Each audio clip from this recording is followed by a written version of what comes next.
Hello বন্ধুরা, good morning. আশা করছি তোমরা সবাই ভালো আছো আর আমার চ্যানেলে জানে তোমাদেরকে অনেক অনেক স্বাগত। আজকে আমি তোমাদের সাথে শেয়ার করতে চলেছি আমাদের ভাইজ্যাক ট্যুরের সামান্য কিছু অংশ। আর আমি ভিডিওটা স্টার্ট করলাম এই দেখো আরকে বিচ থেকে। আরকে বিচ থেকে সাবমেরিন ও এয়ারক্রাফট মিউজিয়ামে যাব আমরা পায়ে হেঁটে। সব জায়গায় গাড়ি করার প্রয়োজন নেই, এই দুটো জায়গা তোমরা পায়ে হেঁটেই দেখতে পারবে। আর এর ডিস্টেন্স হচ্ছে অনলি 500 মিটার। তো বুঝতেই পারছো বেশিক্ষণ সময় তোমাদের লাগবে না। আর এই দুটো মিউজিয়াম যাওয়ার পথে তোমরা খুব সুন্দর সুন্দর ভিউ দেখতে পারবে। একদিকে দেখবে সমুদ্রের ভিউ, আর অন্য সাইডে যেদিকতে তোমরা ফুট আছে আর কি হাটটার, তো ফুটপাতের ওখান থেকে যখনই তোমরা যাচ্ছ দেখবে বা সাইডে রয়েছে এরকম পার্কের মতো কিছু প্যাসেজ করা। আমরা তো আমাদের ওয়েস্ট বেঙ্গলে পার্ক খুঁজি কোথায় আছে আমাদের এখানে, কিন্তু ওখানে দেখবে রাস্তার ধারেই এরকম সুন্দর মানে জায়গা তৈরি করে যেখানে তোমরা হাঁপিয়ে গেলে বসতে পারবে। আর কিছু পাথর না কেটে কেটে ওরা খুব সুন্দর মূর্তি বানিয়েছে, সেগুলোও বেশ দেখবার মতো।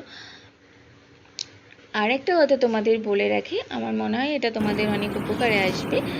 তোমরা যখন কোথাও যাবে দেখবে আমরা কি করি না ইউটিউবে সবার ভিডিও দেখি, কিন্তু এখানেও না অনেক ভুল তথ্য দেয়া থাকে। তোমরা এক কাজ করবে, ম্যাপ দেখবে, ম্যাপে না অনেক কিছু ডিস্টেন্স বলো বা কিছু ইনফরমেশন ভালো পাবে, তাতে তোমাদের ভালো হবে। যেমন আমরা এই মিউজিয়াম দুটো দেখতে গিয়েছি, মানে হোটেলে পৌঁছে রেস্ট নিয়ে দুপুর টাইমে গিয়েছিলাম, গিয়ে দেখলাম তখন মিউজিয়াম বন্ধ, কিন্তু আমরা ইউটিউব দেখে আমি সার্চ করে দেখেছিলাম যে তখন মিউজিয়াম খোলা থাকে নাকি।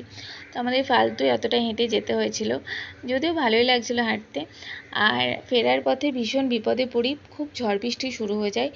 আমরা কোনো ক্রমে মানে ওখানে দাঁড়ানোর জায়গা নেই কোথাও, একটা গাড়ি পেয়েছিলাম বেশি ভাড়া দিয়ে, আমরা সঙ্গে সঙ্গে হোটেলে ফিরি। ভেবেছিলাম আর সেদিন বেরোতে পারবো না, কিন্তু ভগবানের কৃপায় আমরা বিকালে আবার বেরোই এবং এই দুটো মিউজিয়াম সেদিনকে কভার করতে পারি।